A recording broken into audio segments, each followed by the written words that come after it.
Comment ça va lorsqu'on a quitté la Lune il y a 3 semaines? Est-ce que le retour sur Terre comme ça, pas trop dur?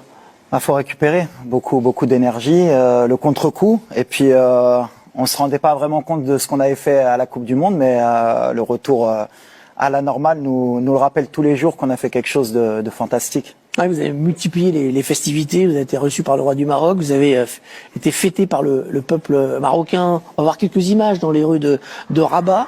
C'est à ce moment-là que vous avez mesuré l'effet, l'impact émotionnel de ce que vous avez réussi? Forcément.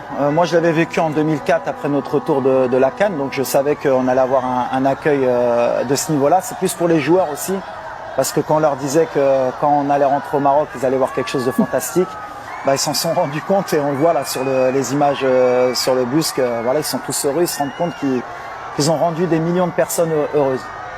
J'imagine que tous les gens que vous croisez depuis la Coupe du Monde vous ramènent à ça finalement, vous dites ah ouais, c'était formidable, extraordinaire. Comment on fait pour passer à autre chose finalement? Parce qu'il y a une nécessité de passer à autre chose aussi. Pour le moment, la chance qu'on a quand on est sélectionneur, c'est que le prochain match c'est au mois de mars, donc là on a le temps quand même on va dire d'en profiter et de se rendre compte qu'on a fait quelque chose d'exceptionnel, et puis d'en profiter avec la famille aussi et les amis. Mais va falloir redescendre sur terre parce qu'il y a une compétition dans un an, je crois, jour pour jour. Ça va être la CAN en Côte d'Ivoire, donc après il faudra se projeter pour aller faire quelque chose de grand aussi chez nous en Afrique. C'est l'avantage du poste de sélectionneur. Les entraîneurs disent on a le droit d'être heureux pendant 1 heure et puis il y a le match suivant.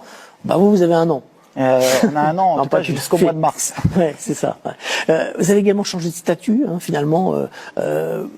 Je crois pas vous manquer de respect en disant que voilà, vous n'étiez pas une star mondiale, et puis tout à coup tous les projecteurs sont sur vous, tout ce que vous dites est médiatisé. Comment on fait pour pas se perdre aussi individuellement là-dedans, pour pas prendre la grosse tête par exemple? Ça peut arriver. Ouais, forcément. Après, j'ai la chance que j'ai, c'est que aujourd'hui j'ai pas 20 ans, j'ai pas 30 ans. On a quand même j'étais joueur de foot aussi avant, donc voilà, on sait gérer ce genre de choses. On sait que c'est un métier aussi qui, quand ça se passe bien, il faut l'accepter, mais ça peut vite très mal se passer.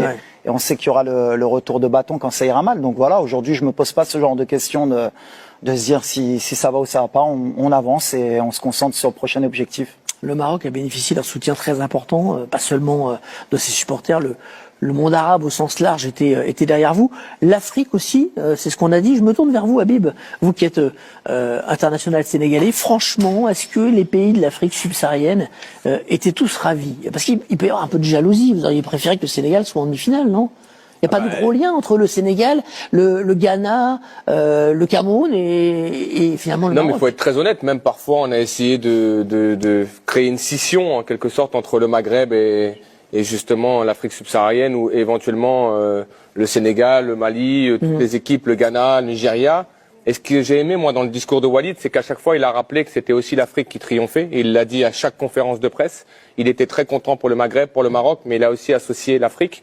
Et ce qu'on dit assez souvent, c'est que le succès qu'ont pu avoir, par exemple, le Nigeria, le Ghana, le Cameroun, le Sénégal aussi en 2002 et celui maintenant du Maroc, c'est qu'on voit l'Afrique triompher. De voir aujourd'hui une sélection aller en demi-finale d'une Coupe du Monde, j'espère que c'est une immense satisfaction pour tous les Africains, parce que aujourd'hui, on a été toujours catalogué en quelque sorte comme le plafond de verre. Ce plafond de verre, il a été rompu. Et ce que j'ai aimé aussi, c'est l'ambition de considérer aujourd'hui qu'une sélection africaine pouvait gagner la Coupe du Monde. Et je pense que Walid aujourd'hui ne voulait pas s'arrêter en demi-finale. Lorsque vous avez une aventure comme celle-ci, il voulait aller au bout, il voulait la gagner.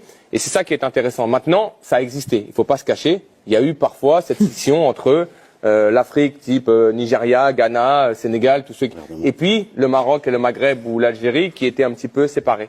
J'espère que cette aventure-là nous a, en quelque sorte,